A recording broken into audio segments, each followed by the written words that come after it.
up even the bus stand also where we are going to place baby feeding room. So we want those mothers, traveling mothers, to have safe and hygiene place to feed the baby, right? So with that, we have another 1-minute video, what we have displayed, what we circulated last week across India, especially in the hospitals. Could we have the second AV, please?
केवल 6% माओं को अपने बच्चों को आराम से दूध पिलाने के लिए स्तनपान कक्ष मिलते हैं। उचित स्थान की कमी और लोगों द्वारा असहज रूप से भूलने के कारण 81% माएं सार्वजनिक स्थानों पर स्तनपान कराते समय सहज नहीं होती हैं।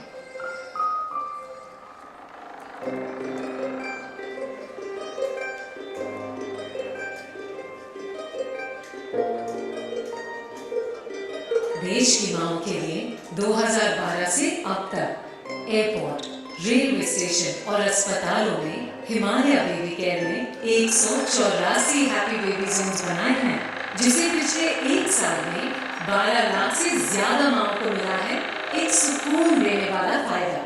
सार्वजनिक स्थानों में एक खास कमरा जहां पूरी साफ सफाई और प्रिवेसी के साथ वे अपने बेबी को अपना दूध पिला सकते हैं। ये स्तनपान के प्रति माओं को प्रोत्साहित करने और उनका समर्थन करने की दिशा में हमारी यात्रा है।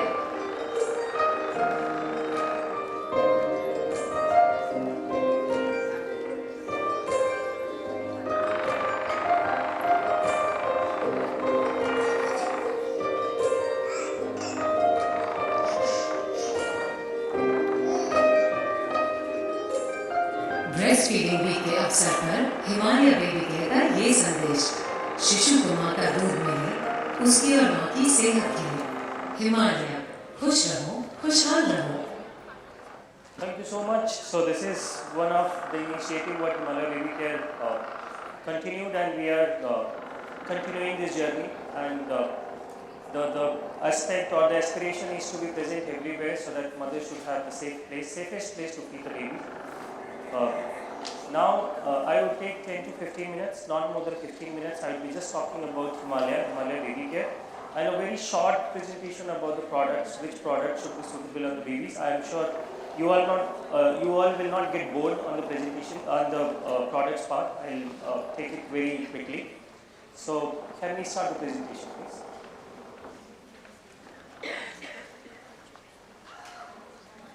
So Himalaya company, it's based out of India. We started our operation in 1930.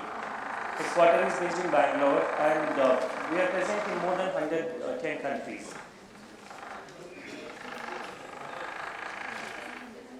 It's an Indian multinational company, so we have maximum manufacturing units in India. It's a globally present company, one of the leading healthcare wellness brand, which is available in 120 countries. As Himalaya, we are on a mission to establish the brand, which is science-based, problem-solving, head-to-heel brand, which is again harnessed from the nature. So whatever I am going to discuss here, this is all herbal products. This is all natural products we are discussing. And there are a lot of trust. I will be showing what trust we are gaining it from the medical fraternity. And there are a lot of research, so even before we launch a single product, we do 3 years of research before we launch the products into the market. And that is one of the reasons why people do not think about the second option before using the Himalaya baby care products. So every product of Himalaya is formulated after a year of rigorous research, which I already discussed. And this is again the base of Ayurveda. So the science of Kumara Vritya, which we follow. And this is well tested by the doctors. We do a lot of survey, and before we launch the products, we take a lot of insight from the doctors, what exactly products we require in the market, and after doing the rigorous experiment, we launch the products into the market. So as I said, we have established, or Himalaya got established in 1930. So it's more than 9 decades of journey. And if you see the kind of trust we have from the doctors and nurses, 4.5 lakh doctors, more than that, doctors, they recommend our products, they they prescribe our products. And there are 26 products which we are selling every second. So if I am talking about this 22nd products, it's not only about the baby care, but it's about the baby care, mother care, personal care, where I'm sure like most of you are aware about the neem face wash, pharma products, as well as the animal healthcare products. So we are selling around 26 products every second in India. Talking about Himalaya baby care. So Himalaya baby care, it's just a division of Himalaya. So Himalaya, it's like an umbrella, and we are under, there are 5 divisions which is under the umbrella of Himalaya. So these products are well time tested. These products are gentle, safe research. Again, I am talking about this initiative what we took for the breastfeed. So as of now, we are present in 21 airports. Even in Mumbai, we established our baby feeding room at the railway stations. And this journey continues. We are going to be present almost at every railway station wherever we are getting the confirmation or the clearance from the government of India. 98% doctors, they trust and recommend Himalaya baby care products since the products are gentle, safe and research. This is the tagline of our product, gentle, safe and research, and this is why we go to the doctor, we tell them the science behind our products, and we tell them that when the mother is going to use Himalaya baby care products, she should not have a second thought about it. So I will be talking like how and where we are presenting. So as of now, we are promoting to 60,000 doctors every month, and especially I am talking about the gynecologist and pediatrician. So we talk about science, we do not talk about the products. What science we applied behind the manufacturing or launching any of the products. We meet with 40,000 nurses month on month. And there are a lot of initiatives we do for the nurses, because since morning I am listening like how much doctors spend the time and how much time a nurse spend with the patient. So our focus is to spend maximum time and have very strong rapport with the nurses. So, and recently what we did, we also started establishing our shop inside the hospitals. So if I talk about Mumbai, because maximum participants are from Mumbai. So we are present in Cloud9 Hospital. We were present in Fortis Hospital, Malad, but due to some infrastructural changes, we are going to rediscuss again. So we are present in 6-7 hospitals in Mumbai. Likewise, across India, if you see any of the corporate hospital or semi-corporate hospitals where we are meeting with the doctors, nurses, pharmacists, we are present over there. So we will have one exclusive person who will be talking about the baby care products. Irrespective, the parents, they are going ahead with Himalaya or any other company. Our job is to make sure, to ensure that they should be aware why the baby care products are required on baby's skin. Why adult products should not be used on the baby's skin. That's why we have an exclusive person based in these hospitals to educate the parents. Now talking about the sampling. So last year we did 25 lakh sampling free of cost. What we do, we give the sample to the parents. So there are plethora of parents, they are not aware whether to use baby products on the baby's skin or the adult products also will be okay. So we did 25 lakh sampling last year. This year our plan is to do 50 lakh sampling free of cost, only for the mothers. And it's not limited to only metros or 1 tier or 2 tier. In fact, we are reaching out to the remotest location of India and we are doing the sampling. The same way we reach out to the pharmacist, and we reach out to the hospital staff, hospital owners, and we tell them why baby care products are required. And I'm very sure, like most of you are aware, and most of you are from the good hospitals, so you are aware the baby's products have been used by the parents. Now, if I talk about the efficacy or if I talk about the authenticity, so as I said, it takes around 3 years for Himalaya Baby Care or Himalaya company to launch a single product. So we also give the clinical trial report to the doctors. Because there are doctors, they are very apprehensive promoting any brand or promoting any products to the parents. So what we do, we go and give them the science behind our products. So we give them the clinical trial report for each and every product, and then we request them to promote or we request them to talk about baby care products. So this is just 2 reports I have included so that it should not be the boring for you all. Otherwise we have more than 500 products, not only for baby care, for the Himalaya. This is about the rural. So as I was talking about, we are not only educating the metro and tier 1, tier 2 parents, but we also go to the rural, and we are associated with the companies or the NGOs like SOMI, Society of Midwives in India. We are also a very active participant in the Nurses Association of India, where we get the nurses. We talk about Himalaya Baby Care. We talk about the products which has to be used on the baby's skin and why it has to be used. What are the specifications of those products? So we try to train those nurses so that they should be able to decide what product should be used on the baby's skin. We never force them to only endorse Himalaya Baby Care products, but we educate them. We ensure them that they should be aware what products should be advocated. So we have NGOs as well in rural, where the group of ladies, they buy stock from Himalaya, and at certain margin they go and distribute further so that their livelihood will be taken care. Now coming to the promises, what promises we have for the parents or the doctor or the nurses. So these products are authentic. If I talk about authentic, you will see I have included only 2-3 products where you will see the ingredients. So these ingredients are herbal. These ingredients are absolutely natural ingredients. Even you will be shocked to see the white gram chana, which we use at home. So that particular ingredient, we use it in one of the products. Not in one, there are many. So likewise, you will see there are many products which we consume on day-to-day basis that is blended, well blended in our products for the baby's skin. The products are efficient. If you see the efficacy, quality, there are parameters where there are almost 25 parameter check we do before we launch any products. The products are absolutely pure and safe, since in my first slide only I said this is all herbal products and this is natural, and that's why the parents, whenever they decide to buy Himalaya Baby Care products, they have never second thought. These are the 5 pointers why parents, they should not think about whether I am choosing the right products or not. It's a natural ingredient, the premium products, but at the affordable cost.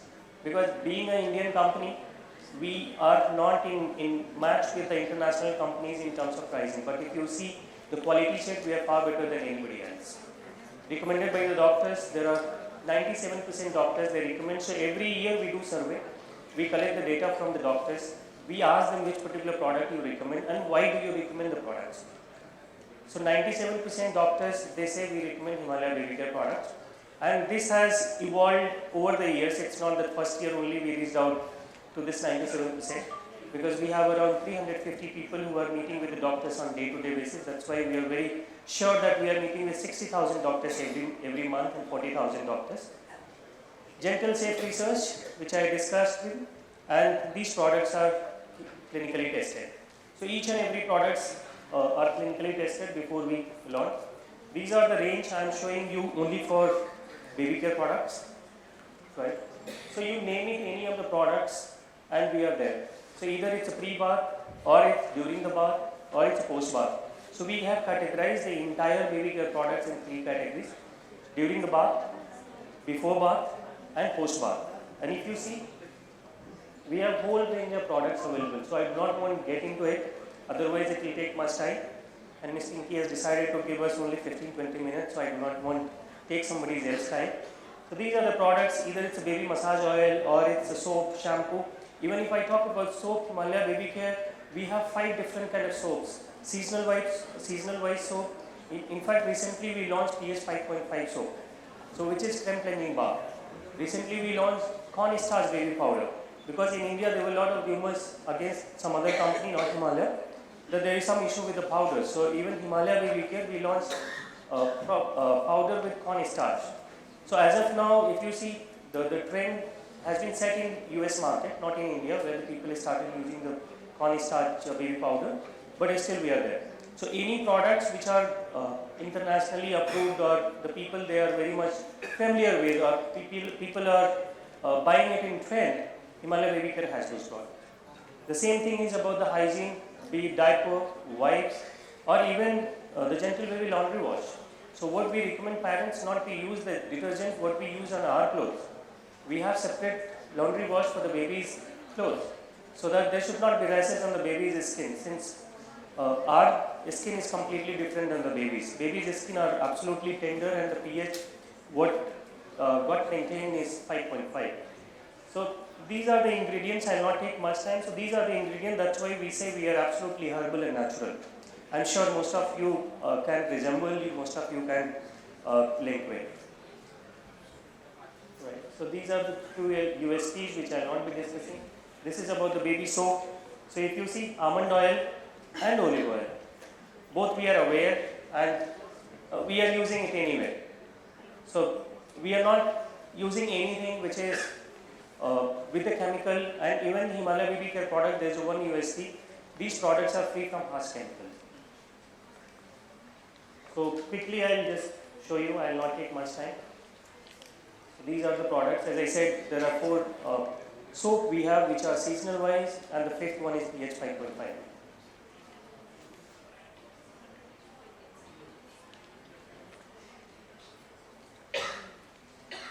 So baby powder, if I talk, there are 3 different variants we have. One is for the normal skin, which is a gentle baby powder.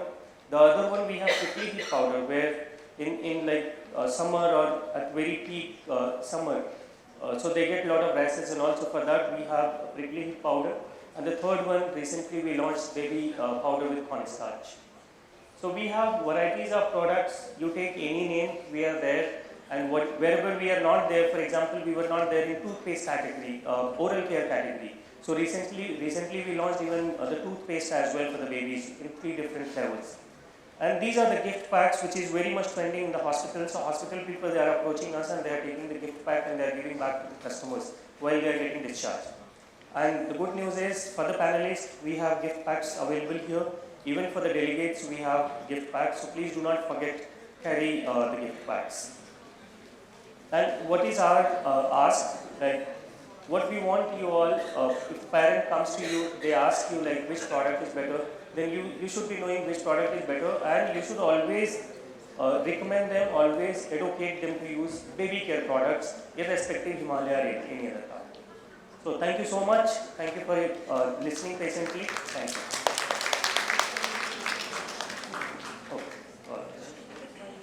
Thank you, Mr. Ashutosh. Thank you for the lovely presentation. I now request Ms. Pinky Chahar to please facilitate Mr. Ashutosh. Let's give a huge round of applause for them, please.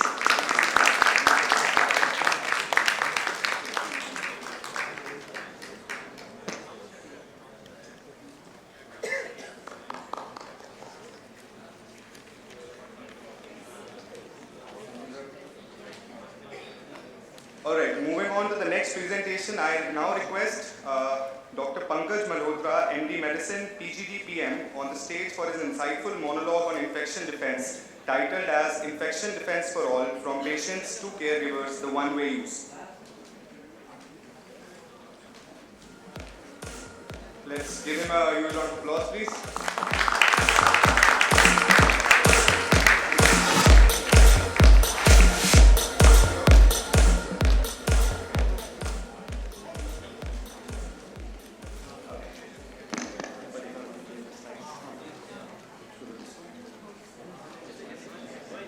Hi. Thank you. Thanks a lot for your kind words and introduction, and a very good afternoon to all of you. I understand this is not the easiest of session post-lunch, but please bear with me. even before I begin my formal presentation, I would like to extend a very warm gratitude to all of you present here, to the excellent work, the continuation you are doing for the healthcare ecosystem. I finished my MD almost 21 years back, and I still remember Sister Sheila and Sister Nirmala, who used to shout me every now and then to go and wash your hand, and you still don't know this, you don't know that. So, always such a good thing to come back and, take this session. If you might have any question, please, I'll be around. We can take it at the end of the session or when we're right? All right, great. So we have two parts of my session here. Quickly, I will explain. The first part is more to do with the scientific part, and then second part, Mr. Bhavesh Shah will take over on the product part. It's very important to understand the challenge even before we speak about the solution. Unless we know what the challenge lies, we will not admit for a solution part. Now what you see here is the biological waste is a reservoir of pathogenic microbes. And day in and day out, we are handling body fluids, which by means of just movement have the possibility of spilling and splashing. We have all gone through this, right? On your clothes, yourself, on the floor. No one in this room can say, no, this doesn't happen. So it is a reality and it's a fact. The movement of biofluid can move on. Now, with this, the chances of infection increases. And hospital is a place where a patient comes in with a certain indication, but we need to ensure they go back with an additional infection which is not there brought in. Environmental burden is additional part where you need to clean these utensils, the bedpans or the other utensils which are utilized, and the human resource utilization, apart from the dignity, each time you need to pick it up and throw, is definitely an unaccounted for. Right. Status in India. Now when I look at this slide where healthcare associated infection, HAI, a lot of people are talking about it now. India being one of the highest and the largest consumer of antibiotic is surely reaching a point where the resistance is increasing. We see here at least 2 million people are affected in India alone by HAI, and 1/4 of infections are caused in ICUs. At the same time, the microorganisms, most of them which cause HAI, are resistant to one another the other.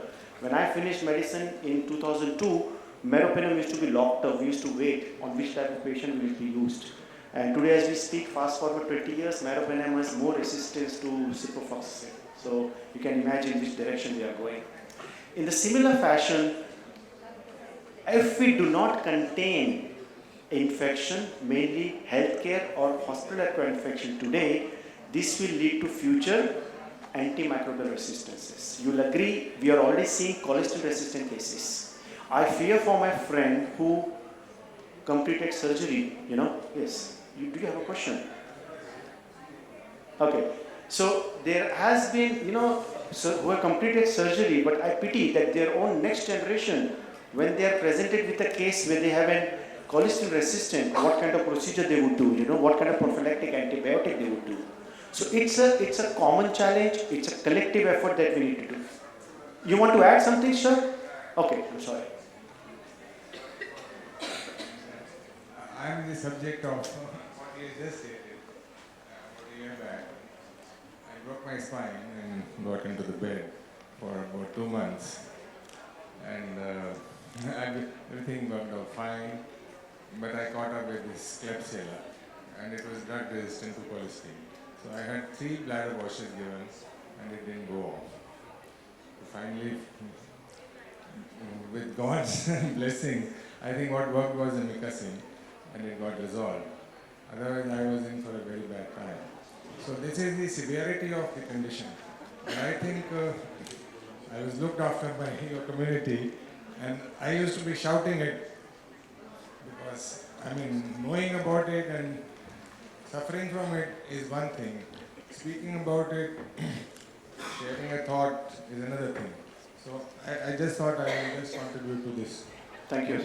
Thank you for kind input. And I can assure you, because I do travel in many parts of the world, it's not just about India. Even if you take a European nation, the chances of patient acquiring hospital-acquired infection is in double digits. So they've got best of ecosystem. So it's a collective effort. It starts from a single step, but it goes a long way. So, and if the challenges that we see here of hospital-acquired infection, there's a patient, dirty hand to human cost. What I really feel, I was attending a session with Dr. Devi Shetty from Narayan Hridayalaya. He said a very funny thing about hand hygiene, that difficult things we can't do, easy things we don't want to do. So that's absolutely true, with hand hygiene. We need to be sure how we need to do that. At the same time, in a hospital care, we care so much about the patient, but there is something we need to care for ourselves as well. Our own dignity, our time should be saved. And apart from the things that can cause HCAI, there is something known as, high personal cost to patient and their family. Now, this we already spoke about the hand hygiene part. It simply is one of the first points where we need to control. In new medicine in Europe and developed nations, something known as source containment or source control, which means you need to control it at the source itself. Now tell me, is urine a source of infection? We all agree? Yes, urine is a source of infection from a patient. It might not be infected, but it can contaminate. And we know the cycle of infection: contamination, critical colonization, and finally infection. And God forbid, worst case, sepsis. So we are the people who have all the responsibility. I say all of you present here are equally responsible. It's not just a doctor who is responsible for that. And I can assure you from my practice as medical doctor, sepsis is still difficult to identify. And I have developed or identified that it's the nurses who were the first who clinically identify sepsis. Patient was shivering in the night, patient's palpitation was there, high blood pressure. But how many of you would probably remember to tell the doctor patient number 4 probably sinking? So, and after 4 days, you realize after filling those forms everyone has, yes, the patient has gone into sepsis. So all I want to bring the point here is that I've heard some lovely sessions earlier today. After COVID, apart from upskilling, there is also known as reskilling. We need to reskill ourselves apart from upskill. You need to take those responsibilities of everyone. And that's where we bring home the point. Can it be contained? Is it easier said than done? There is a solution. So if we have admitted, yes, there is a problem, then let's go to the solution part. And the good part, there is one. What we see here in the slide, the first ones are very basic ones: the hand hygiene, the hand wash, glove, PPE, masks, the patient care, and linen. The ones mentioned in black are the ones which are in your control. The one in blue is something beyond or outside your control. That's the material that you use. So while you're doing the best, the first one in the black is best you're doing, probably is the last one that's still not closing the loop or breaking the chain of infection. So maybe we need to revisit that point. And for that, I will now like to kindly invite Mr. Bhavesha to take forward the presentation. And if you might have any questions, and once again, thank you for having me here. It's such a pleasure to host all of you. Thank you so much.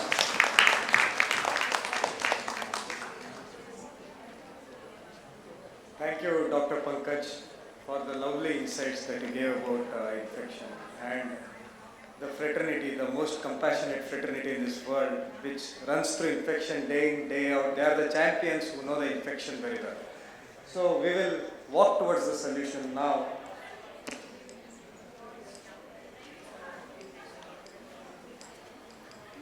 Yeah. So we have a solution. Probably during your coffee time or the lunch time, you might have seen a single family washing machine kept out there. So that's the solution. So it's absolutely touchless. It is odorless, where you don't have to visit the dirty bathrooms or wash human excreta. Then it's absolutely noiseless. And finally, all these three things, moreover than these three things, for the community it is effortless. So here we introduce this thing called as Vortex Air, which is the model, and this is the machine, macerator.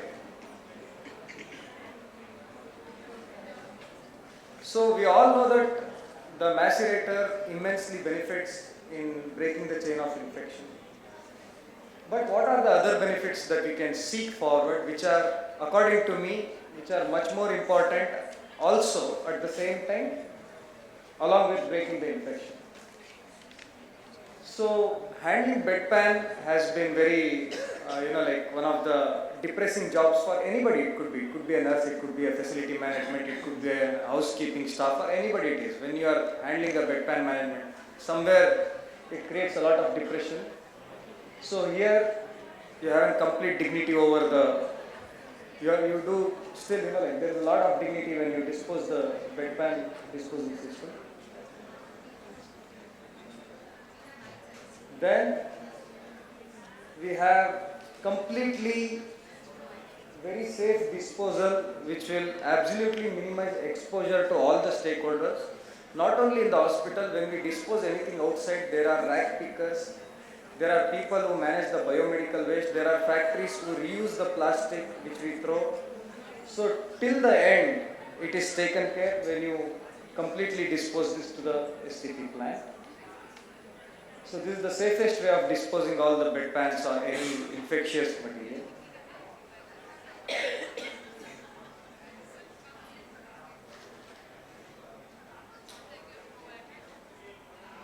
And the time which we usually tend to spend on washing the bedpans or taking it or transporting it or the logistics incurred in like the bedpan washing, that same time can be devoted for a lovely patient nursing bond, which will increase a super bond between a nurse and the patient to go home early.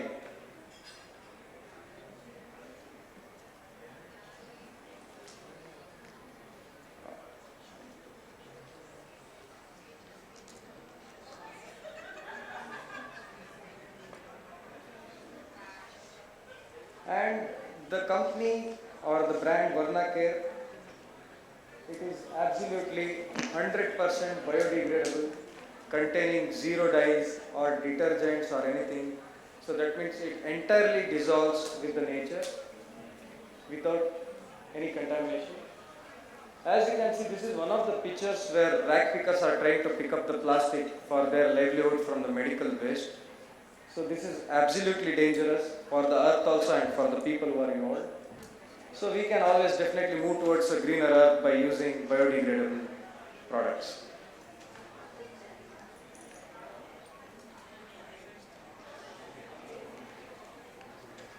Now the final question is like, at what cost do we get all these lovely things which you are seeing here? Firstly, I would like to highlight on the savings. This machine uses electricity as much as a 0.02 volt bulb for 2-minute cycle, which can macerate 6 utensils. And the water used is recycled from the STP, so you are not buying any new water from the market or you are not paying any extra additional water bills. So the water which goes to macerator, it goes to the STP and comes back, and that's how you also save a lot of money on the water. And more importantly, you tend to save a lot of nursing time, the man hour of anybody who is working in the organization. So this is a huge saving which comes up there. And these are the types of pulps, and we have many other more variants which are available. So we have urine cans also, we have bedpans also, we have wash bowls, kidney bowls, everything which can be completely biodegradable and single use. And we have some already champions who are breaking this chain of infection, and some of them are as below. So that's it. Thank you so much for this time given by you all. Thank you so much once again.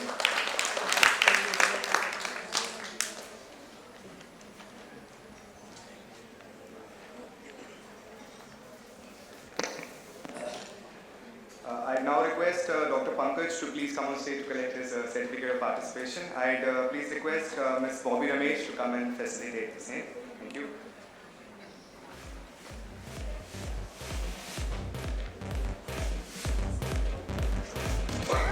Let's give a huge round of applause for them, please.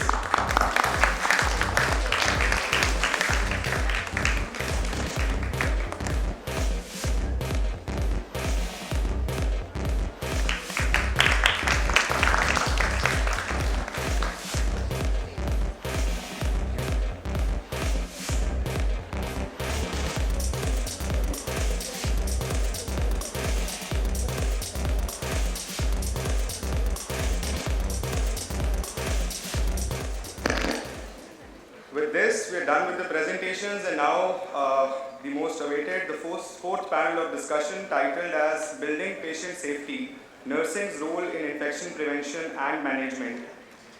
Here we will focus on the pivotal role that nurses play in ensuring patient safety through infection prevention and management.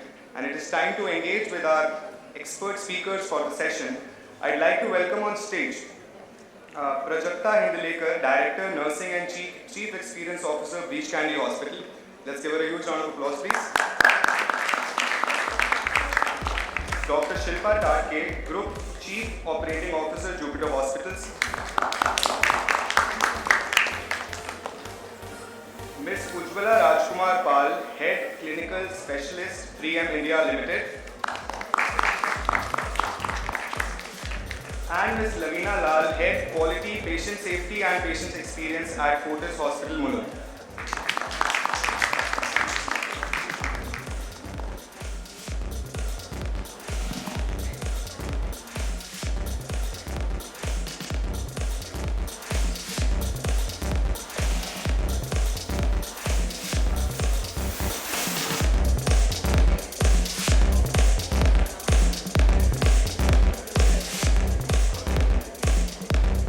Can we please have Ms. Ujjwala Rajkumar Pal on the stage for the panel, please?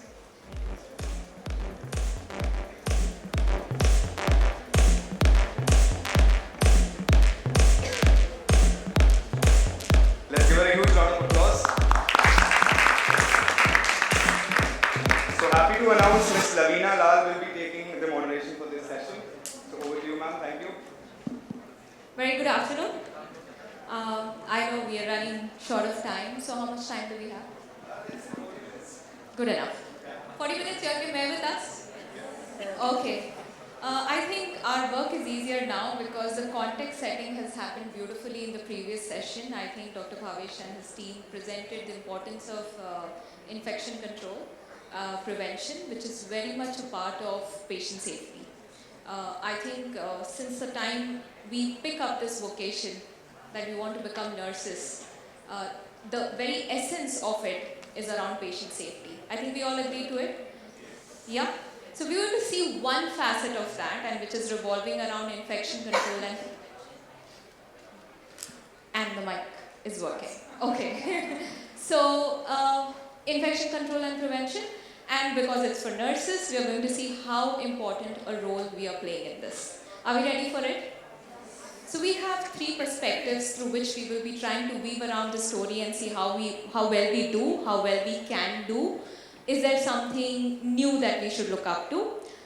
Needless to say, we should have a nursing perspective. So we have Ms. Prajakta here who would take us through the nursing leadership perspective. Then we have Dr. Shilpa with us, who's going to take us through the hospital leadership perspective. How do they help us nurses ensure that we deliver what we need to? And then we have with us Ujjwala over here, who's going to tell us about the industry at large. Okay, she belongs to 3M. I think she's going to give us a very good, around the globe, I would say, some examples on what we should be looking at.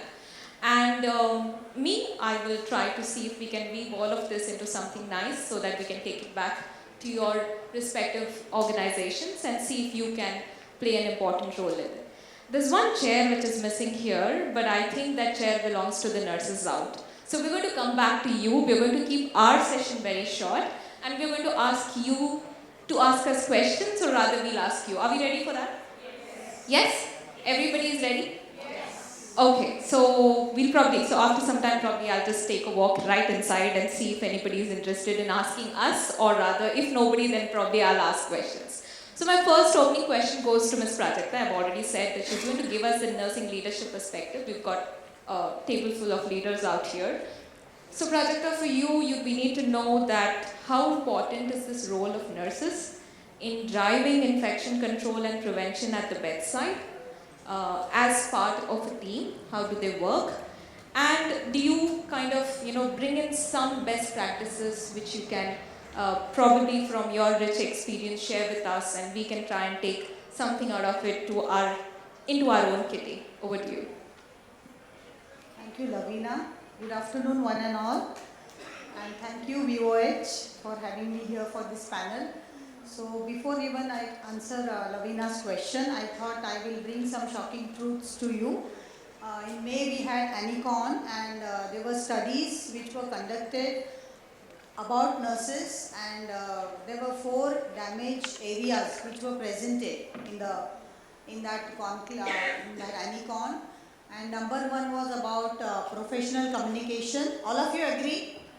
We nurses need to improve on our professional communication, right? And the second one was infection control and prevention practices. So I'm very thankful to VOH to include this in the conclave. And the third one was about knowledge of drugs, very, very important. I think a lot of patient experience or human experience studies, they come out with the recommendation that nurses need to share knowledge, and knowledge of drugs is very, very important. And the last damage area where we need to work on is about knowing about diseases and the case management. So I think 2 are directly related to this panel. And as the question what Lavina has asked me about what is the role of a nurse. I think I was talking to my few colleagues about infection prevention and control and nursing. So what is expected now and what is working is a decentralized approach. Gone are the days where we had one ICN, and I have witnessed, I have seen, I have heard stories from ICNs what they go through when they want compliance. So I think the newer concept is decentralization in infection control and prevention, and as nursing leaders or middle level managers as well as the frontline nurses, it is very important that all of us are aware, not only aware of the current practices, but what can be improved. I think most of the hospitals go for accreditation to bring best practices or compliance, but I think it's all about improvement. So as leader, and many of the senior leaders are here, all of us will agree that nurses have to be in forefront when it comes to infection prevention and control. So in our hospital, when we have infection control meetings, all our head nurses who are called as nursing superintendents, they are the part of that forum. So every piece of information which is going well, not going so well, it is shared on a forum with all the in charges, ICU doctors and the HICC team. So that is one level awareness is upfront informed in the HICC meeting. Second level we have, which is proven, I'm sure linked nurses, many hospitals have linked nurses, but again, the concept of linked nurses will work when you have senior or middle level nurses who is a linked nurse. It doesn't work when you have a junior most nurse as a linked nurse. So if you really want whatever practices that you want to improve or add something which has worked in other unit well, you really need those linked nurses who will be implementing, actual implementation will happen. Then comes the frontline level. I think if I go back in month of May, we all celebrated Nurses Day. If you have seen the ICN site, they have come up with a book which says Recover to Rebuild.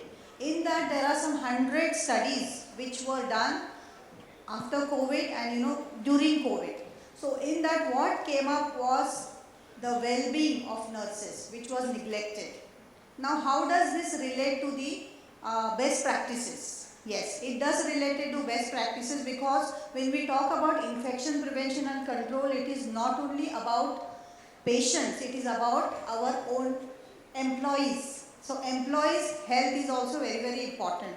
So 3 areas which will take care of the well-being of nurses. Number 1 is their health checkup, very important.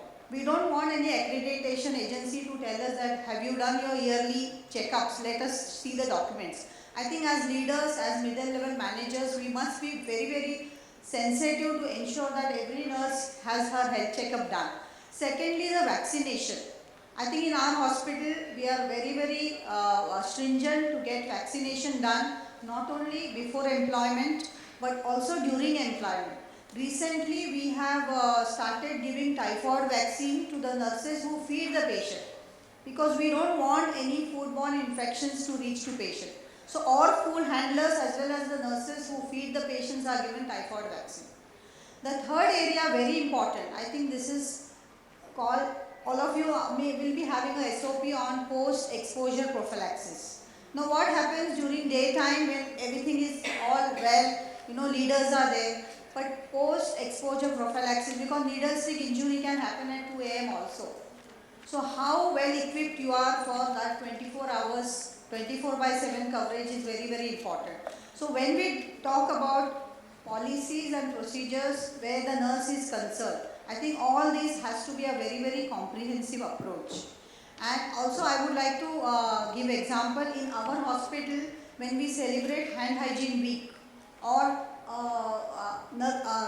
infection prevention week, we have support staff, nurses, non-clinical staff and doctors. They participate together.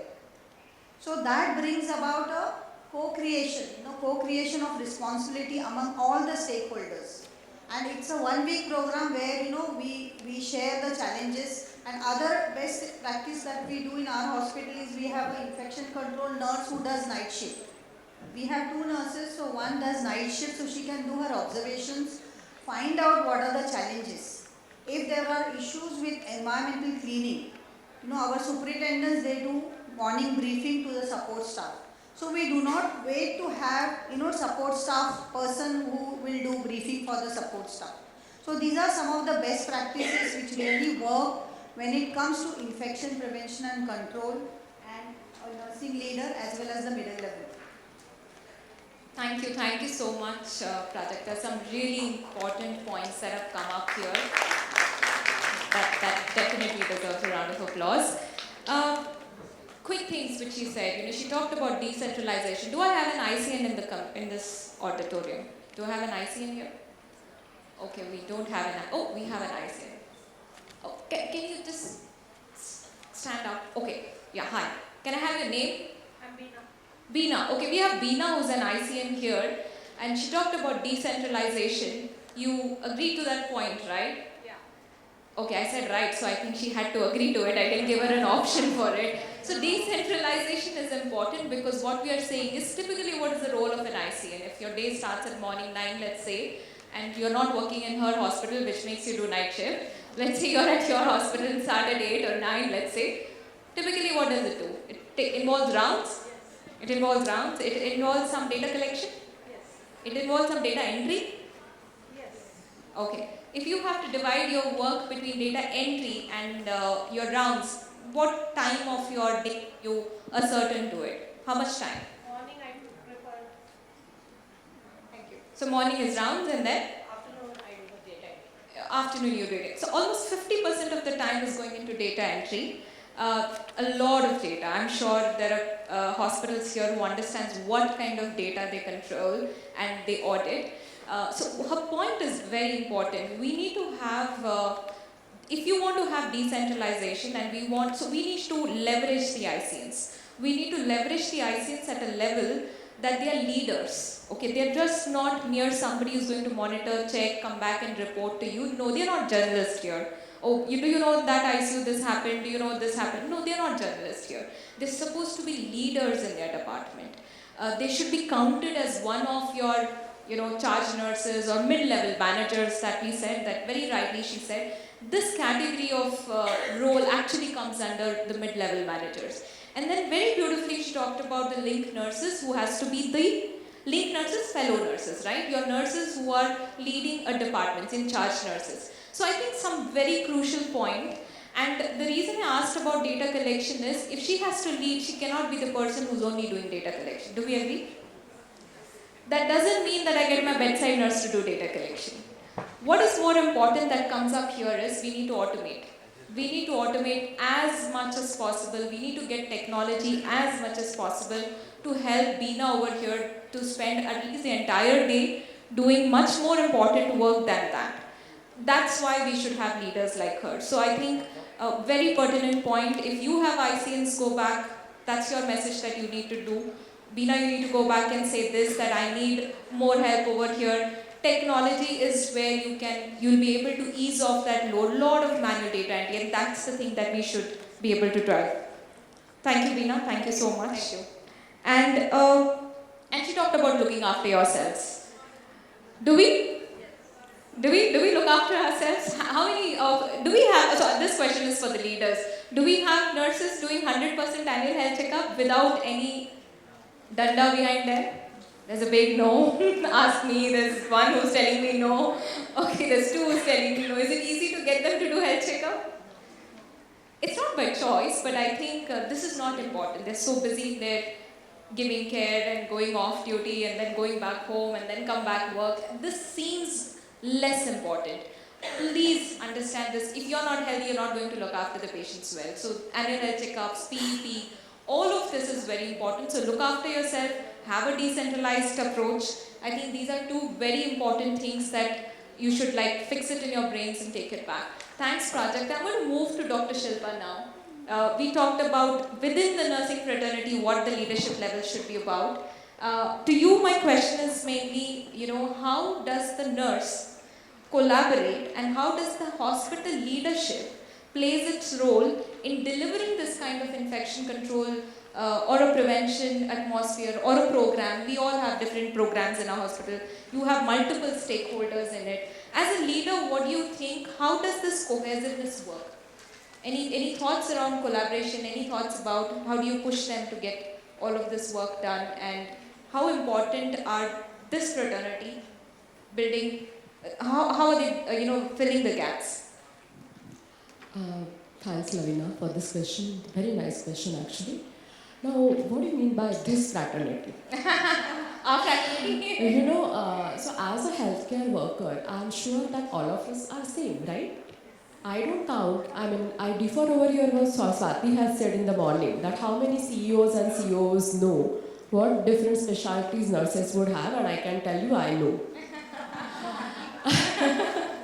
So, one more important thing what I would like to say is like when we talk about healthcare, I don't count nursing administrators or CEOs, COs and the clinicians are two different aspects or three different aspects.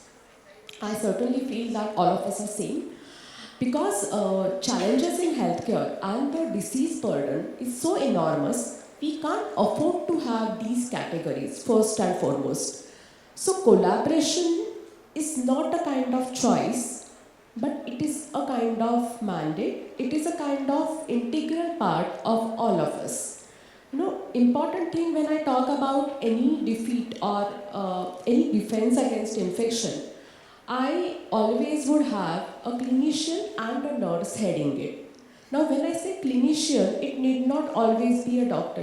All of us, like whether you are on nursing side or paramedical side, all of us deal with clinical things, isn't it?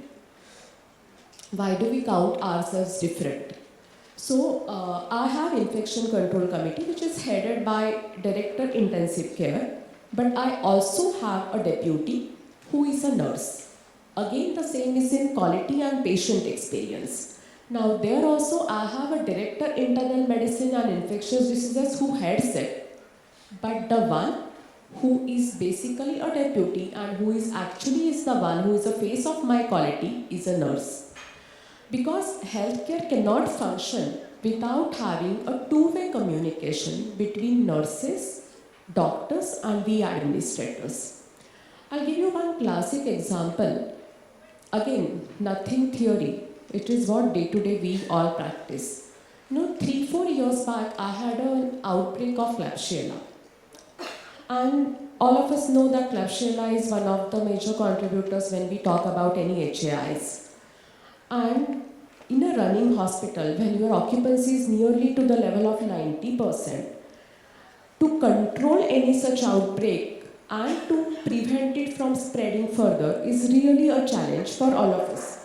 Because it is not only the kind of cost which we account for it, but it is also patient safety and our goodwill. Both the things are equally at stake. How do we do it? So again, it goes brainlessly to defeat any such thing is that always such committees have equal participation of my nursing heads as well as my infectious disease specialist. No battle can be fought alone. It is always in terms of nursing as well as others. So I would like to say that Klebsiella, though the outbreak we had noticed immediately, again my ICNs were of great help. And there I completely agree with you, Lavina. that the data management cannot be the task given to ICNs. We can't undermine them, we can't underestimate them.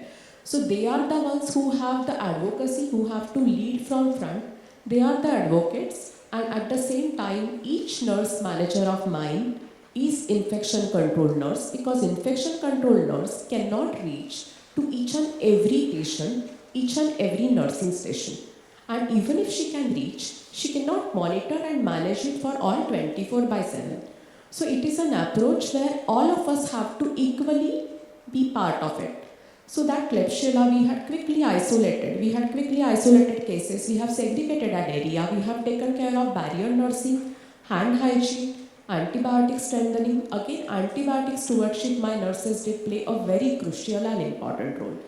So all these things we could do together because all of us were together, and as you say, it is a collaborative approach.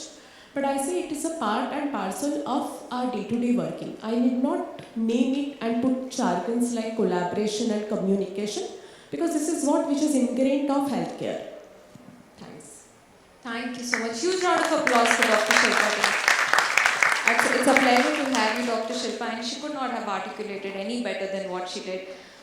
Keywords that is picked up from what she's been telling us is primarily she said that, I hope you were listening, collaboration is no longer a choice. Okay, it's not like we will try and do collaboration, or if we get time we will do collaboration.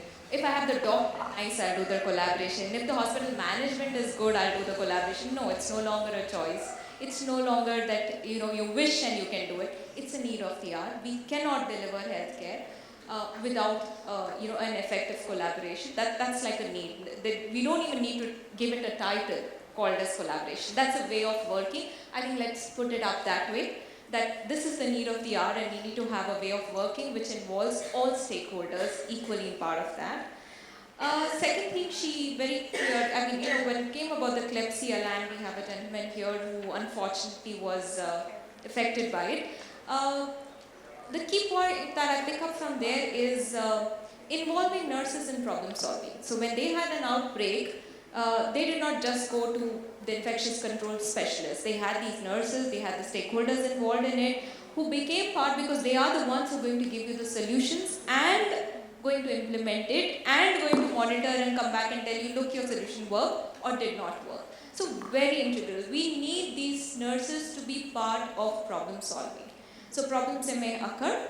First we try not that it should not happen, but if it does, we need them to be part of it. So very pertinent point, very important point. And I'm going to cut it up and bring out two things very clearly. I think we've got a fantastic leader in this panel, and she's somebody who's now driving the culture of collaborative efforts in driving patient safety and quality care. I think that deserves another round of applause for her. And I think that's what we need to take back to our organizations, very important. So culture and leadership is going to be very important. We've got the leader talking about the culture and making the whole team a part of it. Now let's move out of the hospital and let's try and see what's happening around the world.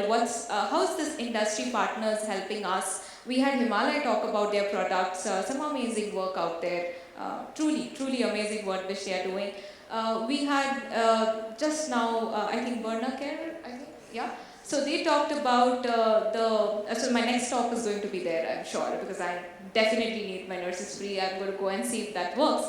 So if these industries don't innovate and give us things to solve our problems, it's not going to work.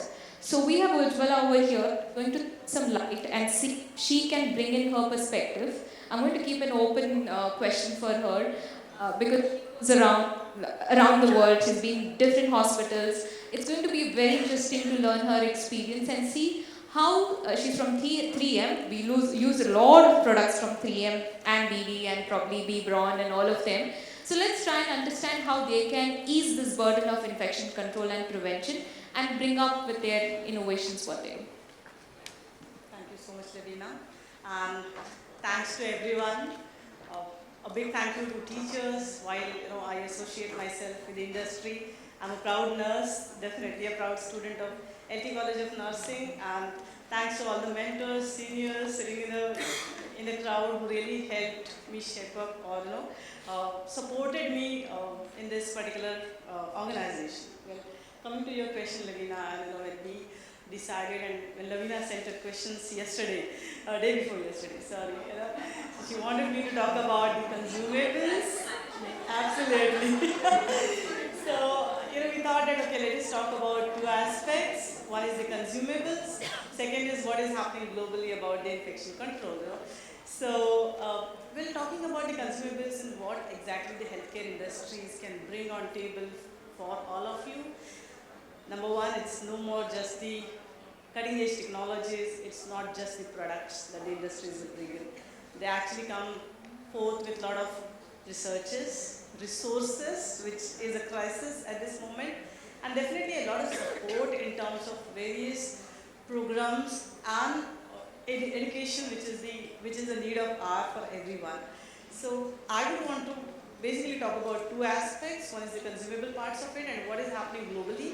So if you would look at certain aspects that WHO and CDC currently is working on, and the way the guidelines are changing. If you would look at AORN guideline, every year they're updating their guidelines.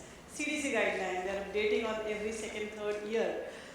If you would look at or divide it into 3 points, I would say the first one, of course, in terms of our consumables is the single-use technologies. I know completely about the sustainability and something that each of us really have an eye on. But when it comes to infection control practices, single-use technology is what the world is moving forward, understanding the cost that is associated with the recycling and also the infection control. So this is one of the aspects that consumables are moving worldwide. Number second, if you would look at the antimicrobial coating. Now, if you have seen CDC, a couple of years back was talking that for surgical site infection prevention, you can use antimicrobial sutures as an optional measure to prevent your SSI. Now that has become kind of a mandate from CDC saying that if you use it, it is going to help you. So antimicrobial coating in terms of your catheters, in terms of your sutures, that's one aspect with the hospitals and which associations and industries are working on, and which is very well supported by the regulatory bodies as well. So generally used are the silver ions or the chlorhexidine impregnated catheters is something which is very in, which most of the countries are going for. We have seen UK and United States going completely for it, and we even see developing countries now are going for that particular trend. The third trend, if you would look at, which I think many of us are definitely want, is this smart and traceable resources or consumables, right? So, Madam Sindhu Nair is here, and she said that one of a conference she attended, and she wants to go for a digital tracking of the instruments. Sterilization is one big aspect of infection control and infection prevention, which unfortunately is not been given enough attention to, or we still do not have a right set of practices. I would want to tell you that WHO, just 2 months back, WHO Collaboration Center in Asia has come out with a program wherein they are only going to set up the policies and standards on the lunar sets and implant sets. So something which many of our top hospitals also at this moment do not have a right SOP on. So instruments and sterilization is one big part which globally people are looking into, and unfortunately I think that's one area of improvement for all of us that we can look into. Similarly, in terms of infection control, if you would look at, since we are talking about the instruments, I would say that advanced sterilization techniques. So one part that as an infection control nurse that I wish each one of us will look into is our OR nurses and their information and the knowledge about the sterilization practices. So, a basic knowledge is still someplace that we have a huge gap that we need to bridge in, and looking into a simple thing like releasing your implant loads, or without having the load monitoring assurance, you cannot take those loads for the surgery. You practically cannot perform a surgery without the load monitoring results. That one gap, if we can go back and take it to our hospitals, that is really going to save you from a lot of legal issues and save your patients from SSI.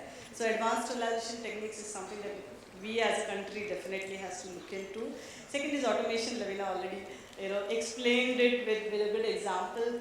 All that I wanted to tell you is a visit to Japan and even in the government hospitals, a simple hand hygiene compliance monitoring system. There were sensors which were installed into dispensers, beacons, monitors which were there, and with a smart clip and a badge on each and every healthcare worker. And it actually gave the data not only of a person's hand hygiene compliance, but even the unit and the entire organization's data.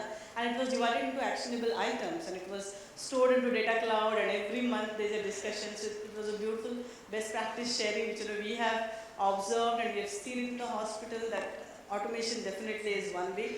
We see so many hospitals, good hospitals in India now going for it. However, ma'am is already trying her best to make her hospital green and go on a lot of automation in her hospital.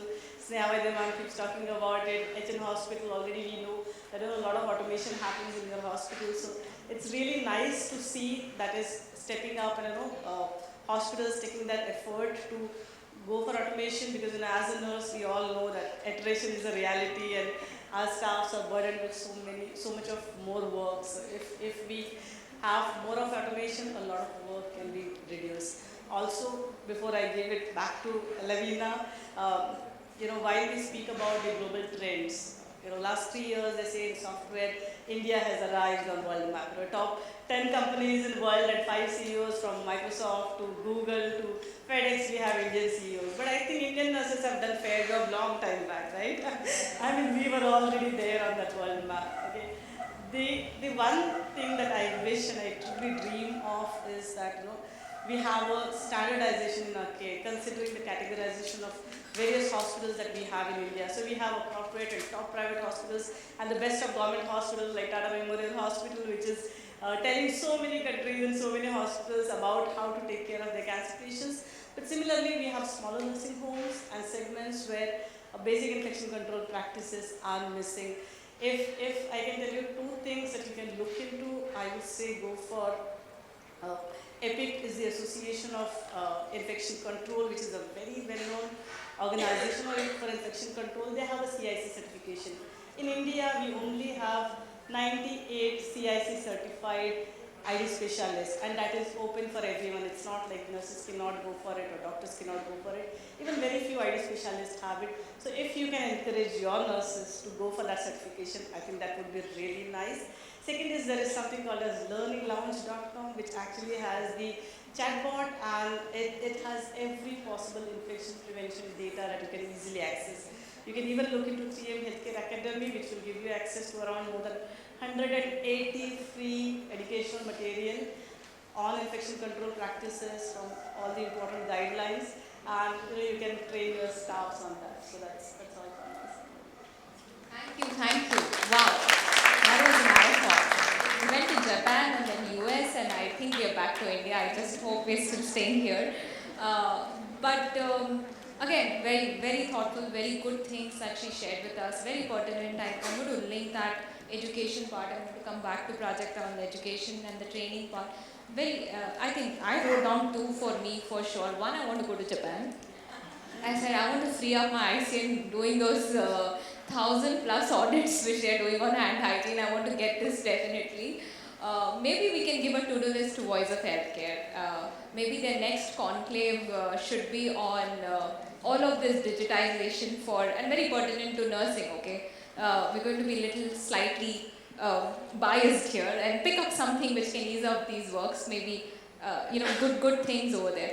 So good points on that. I think on the automation, I'm going to hook up on that.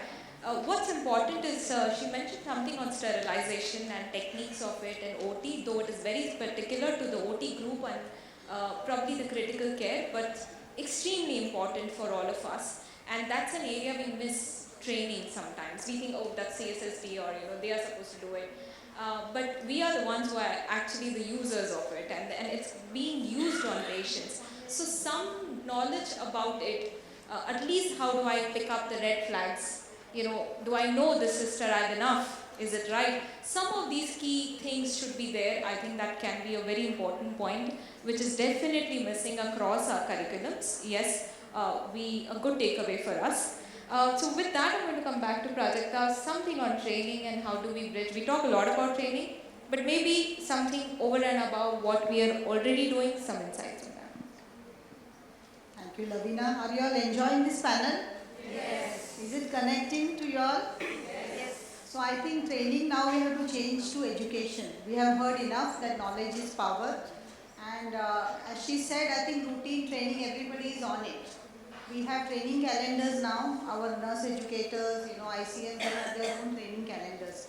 But what is important here is getting something to top it up.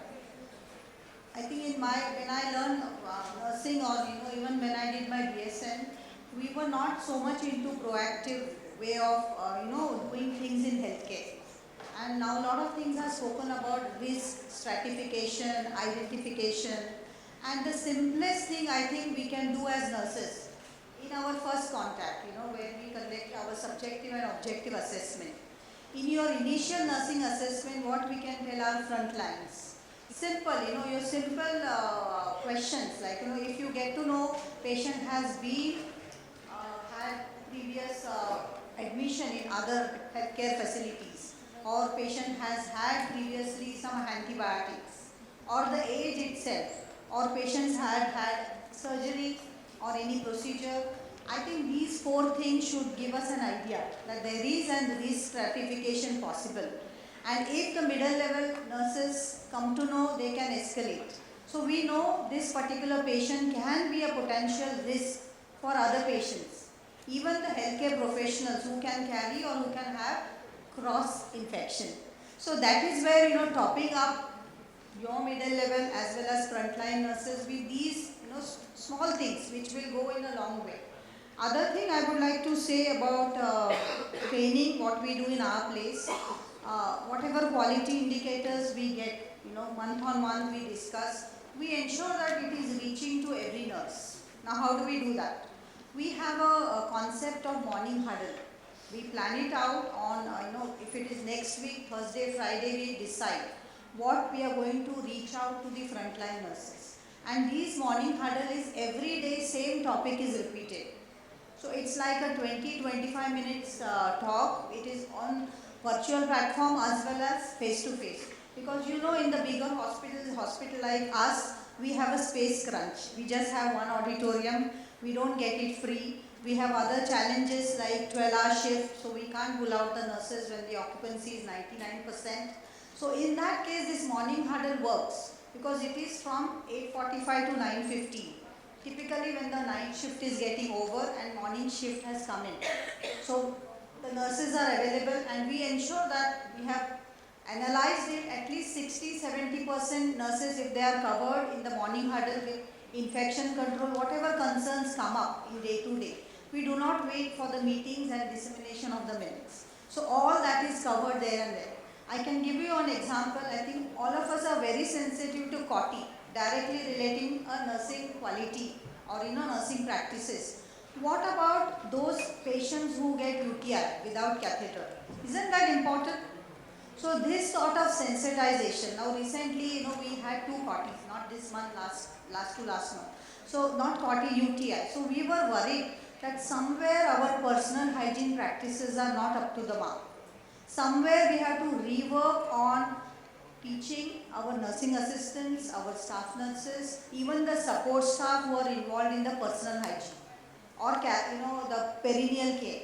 So this is where the training and the education should be based on your whatever current challenges. We may have a plan, we may have a calendar, but what works well is when it is problem solving, depending on whatever you have seen. Then other thing I would like to share here is awareness. A lot of awareness is very important. You may have new devices. You may have various technology that is available. Now the buzzword is human experience, patient experience. But nobody is talking about employee experience. So it goes hand in hand. There are 3 principles which people are talking about human experience when they come to healthcare. One is ease, effectiveness, and last one, I'm very thankful, emotion. These are again taken from the Western countries, but it really is very, very practical. So imagine if you bring in technology. I'm sure a lot of things are coming in if you want to adopt and make ease and effectiveness with whatever related to infection control and prevention. I think one area we can push here is nurse will have more time with patients. So acceptance and awareness and training, making them aware that this particular is going to help you give more time with your patients. I think we can go on. Education, every hospital have their own, own set of challenges, and we have to find our own solutions. Thank you. Thank you, thank you. Again, very good insights. Two big things, let's quickly summarize. There's one which you said is about the bedside training. I mean, that helps, the morning huddle will help. Again, to make that effective, the in charge needs to be really driving it good. So, a lot of energy over there can help us. Maybe that's a very interesting point. Technology and training, of course, goes hand in hand. That's important. But the key takeaway for me was this. I'm sure, I don't know which you picked up. Because it is infection control, the bedside nurse, the key core questions that she needs to ask and the risk stratification that she can do would be a game changer for any hospital who adopts it. And they're just 4 simple questions. You don't need to by heart it. It's just something, and it's part of history taking. Very important questions. Were you admitted before? Were you on antibiotics? Did you undergo surgery? Very simple questions. So I think that's a very important, these are the kind of training that needs to happen, which is very action oriented. The training needs to be action oriented. It has to translate into action, otherwise it's going to be too tedious, it's too theoretical. You have to pick these points and go drill down only on this. I think this single most would be something that will bring about a big impact. Just, you'll be able to screen patients faster. So, some good points over there. We're going to take last 2 comments from Dr. Shilpa and I'll come back to Ujjwala. 2 minutes each. We talked of COVID-19. We don't know whether we're going to get another one ever. We hope not, but hope is not a strategy. Okay, so we need to be prepared, and that's a strategy. So, Dr. Shilpa, role of nurses when it comes to pandemics, if they are across, any special points for them? What is your expectation? How they should be doing? Any points on that? If there is a pandemic again which comes up, should we be better prepared for it? Yeah, we should be, no? Because the hope for the best, prepare for the worst. So why it should be, I will not say, because all of us have taken our learnings from COVID. So we have already had the initial stint of it, and as WHO is also cautioning us, we all have to be ready with the forthcoming things. Thanks to urbanization, thanks to global climate change and many other things. Role of nursing, I would say, because we perceive that nurse is a sole custodian of the patient. Because consultants will come, touch base and go. Who will remain and who is always with the patient is the nurse. So who will better understand and who will better owner of a patient apart from a nurse? So nurses will be there, and they, apart from the routine care or the care which we take at the time of pandemic, most important is a psychological aspect of it. So she is the one who is going to guide patient, she is the one who is going to assure patient and also assure hospital management. Because we will be best assured when we know that our front leaders are there to take care of the things. We will be best assured when we know that our front leaders are not fearful. They are the ones to take up any challenges, and of course it is our responsibility to ensure that the resources are made available and their personal safety and psychological safety is also taken into consideration, which we have done. When COVID struck, that was the time, I still remember, I received a call at 12 midnight exactly, that 2 of my nurses were the first ones to get infected. They were like, Madam, abhi kya karne ka? And we were not announced as a COVID hospital. So, night I had coordinated with TMC commissioner. We arranged beds for them. Not only that, next day I sent my nursing leaders to that hospital to ensure that the care is taken. We had supplied with the basic resources because municipal hospitals at that time might not have all the resources, and so we were also there for our nurses. So that is the most important part of it, which I feel, that it's like what we call about army. When they are there on the borders, we are responsible to take care of their families. So same way, when nurses are there as a frontline fighters, we should also be taking care of themselves. So we did that. Now nurses, what all my nurses did, they did trainings right from patient, because that was the time when patient family wasn't around. But it was recommended that no family member should visit patient. So that was the time they used to give calls to patient families. They used to give status updates of the clinical status of the patient to families. They used to act as a link between the doctors and the patients. They used to be the counselors for the patient, and not only that, they did also take trainings for housekeeping along with clinicians. Because housekeeping is the kind of fraternity which was most scared, because they were not having any knowledge, and it was basically a contractor force. So they were the ones, they actually did hand-holding for the housekeeping staff and also to other branches, other support departments. They had been very key element in ensuring that infection is taken into consideration, infection control, and also we actually had monitored the way Swati was saying that we actually felt that PPs, wearing those PPs and standing in ICUs, and most of us will remember that that was a time when it was advised that even ACs are not recommended in the initial phase. So luckily we did have a separate charity wing. Some of the patients were kept over there, and then managing PPs, having nurses over there in those PPs, for then we actually had broken the shifts. Like every 4 hours to every 6 hours they were given a break. They were allowed to have food coming out of that department. So all these things were also taken care of by us. But yes, it all could get managed because my nurses were there and they were actually acting as a frontline leaders. Because clinicians, infection control specialists, as a hospital administrator, though all of us used to be in the hospital day in, day out, but they were the ones who actually stood by patients. They touched the patient, they did take care of the patient, and that touching, how important is the human touch, that itself actually had been understood, and that did make a difference in the whole treatment. Last point, which Lavina may not be very relevant over here. Recently I was meeting some financiers and fund houses, and they did ask me one question, that how do you differentiate Jupiter from other hospitals? And my answer was, for that question was, because of my nurses. And they were like, oh, we thought you were talking about technology. You will talk about the infrastructure. But I said, technology today, every hospital would have. Infrastructure now, I think we are competing with each other. Whether Oberoi or whether Trident will have a best of the lobbies, or I would have the best of the lobbies, isn't it? But what makes us differentiator or the game changer is the nursing. What nursing force we have. So I always say it is not a nurse, it is a Jupiter nurse, because that is the way the whole culture has been imbibed, and they are the ones who will make our hospital stand alone, a different game changer. Thank you. Thank you so much, Dr. Shilpa. So on the pandemic, very important, we did well. But this was more like a tactical situation that we were caught up. It was a 12 midnight call, many of the things.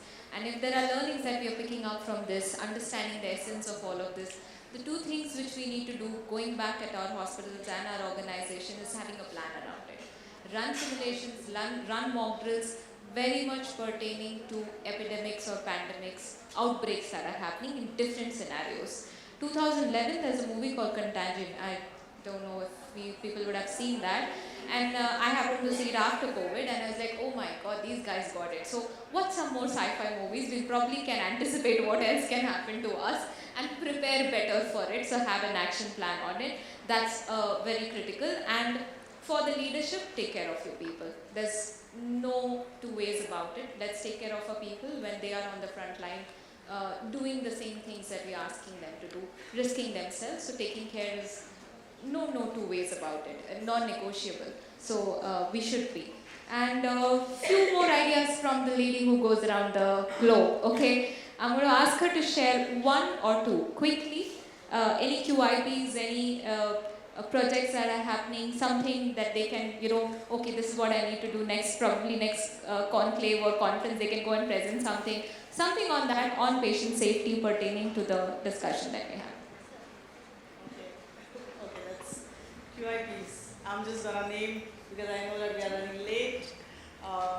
Number one, I think 9 hospitals in India have participated into a WHO collaborating center, which will be working on the policy of changing the WHO guidelines on the implant sets as well as the loaner sets.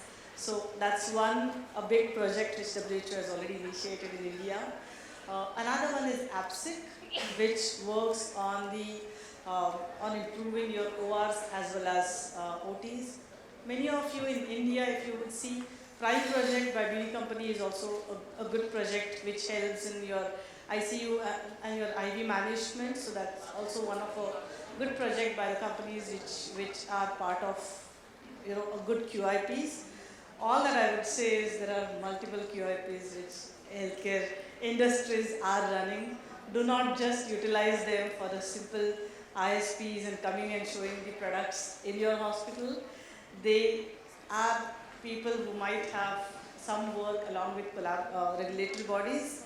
They are working with a lot of organizations internationally as well as nationally. And the last thing that I would like to say, Lavina, is while we focus a lot on the regulatory bodies by say WHO or CDC or any other body, let us look at the nursing organizations in India like CCNS, we have AORN, we have ONAI. So we have so many local organizations who are working, understand the need of Indian patients, know the limitations of Indian hospitals, and they are working and trying to give you the best of standardization. So, let's look into those QRPs as well. So that's all from my side. Thank you. Hi, Vella. Last parting thoughts. I had initially asked them to give us some key takeaways, but I'm going to not allow you all to speak. I'm going to ask 3 people from the audience to give me one sentence that you're going to take back home. Whether you implement or not is not the action here. If something touched you, 3 people from the audience who can say 1 point each. Anybody. And if somebody can take a mic out there. Yeah. I definitely want Veena to say something if she's still in the auditorium. Oh wow. Nobody has any takeaway. Oh my god. Oh, I have one. Okay, there's one here and there's one there. And if you can say your name also. And then I have one here. Yeah. Okay, my name is If you can Karuna. rise, I'm very sorry I can't see you. Or actually I can't stand, not a problem. Yeah. You can say. Okay, not an issue. My name is Karuna, and I think the words which touched me was what Prajakta ma'am said, is ease, effectiveness and emotions. Absolutely. Big one. Thank you. Perfect. Perfect. And we had Madam had to say something. And then we'll go back to Vinci. She raised her hand. I know that name, that's why I'm taking it.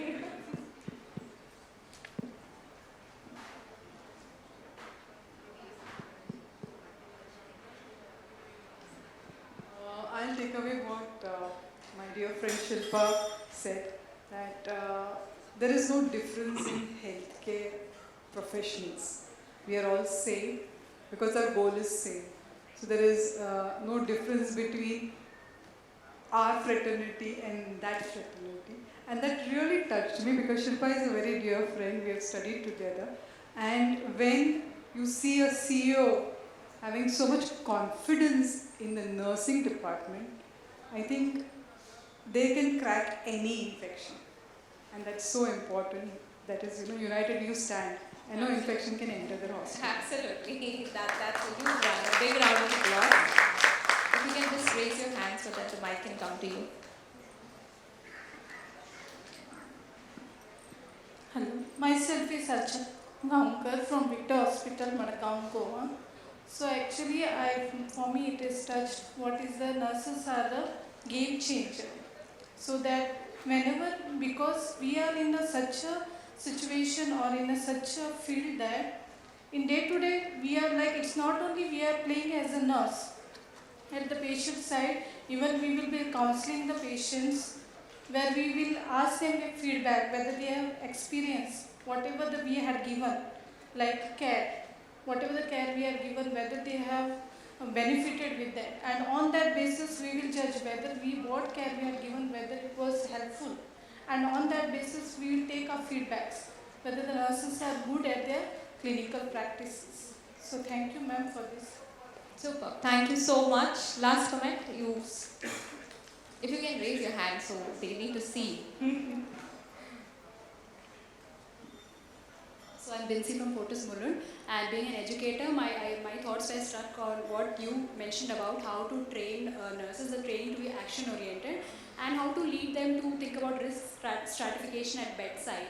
So like being very specific about like questions. So I was like, my thoughts were stuck on that, like, okay, how to do that and all. So that was a good takeaway for me. Thank you. Thank you so much. Thank you so much, all of you. If we have to sum this up into main things, by the way, through this panel discussion, we've actually learned the 5 domains of patient safety. Okay, 5 domains of patient safety. We talked about culture and leadership. All right, so that's 1 and 2. Then we talked about measuring. We have to measure and improve it. So that's a very important part of it. We talked about educating, all right, transferring all of this information. We got so much from her, you know, what she must be seeing around. These things tie you around, all right? There is no 2 thoughts about it. So you may go on an IHI website, or you may go on AHRQ website, or you may go somewhere, learn this theories and domains and 6 domains of quality and 5 domains of patient safety. But today what you heard is very much that. That's what we brought out to you. And it's been indeed a pleasure. And if I have to tell one thing to all of you over here is, we had a doctor coming here and he mentioned 2 names of nurses. Can anybody remember the name? He said Nirmala and Sheila.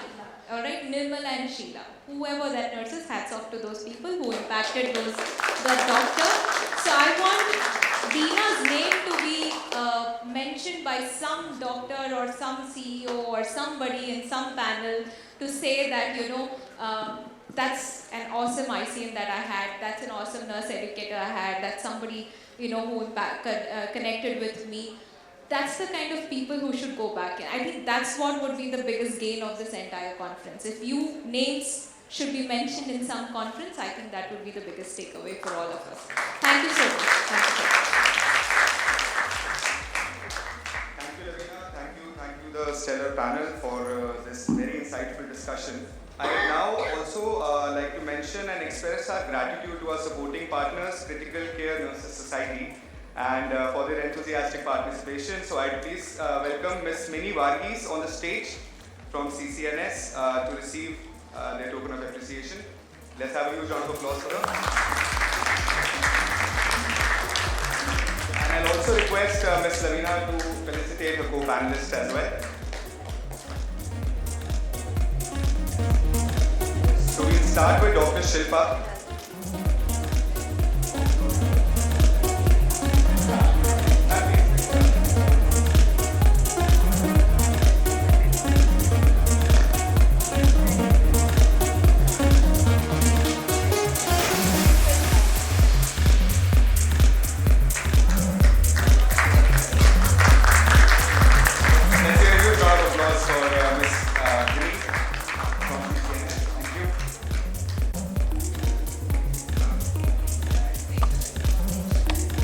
Let's have a huge round of applause.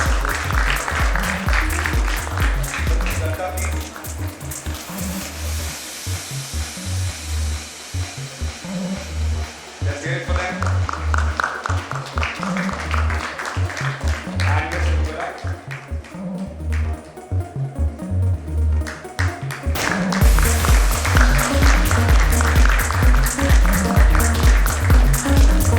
I now request Ms. Pinky Chahar to felicitate Ms. Lavina. Let's have a huge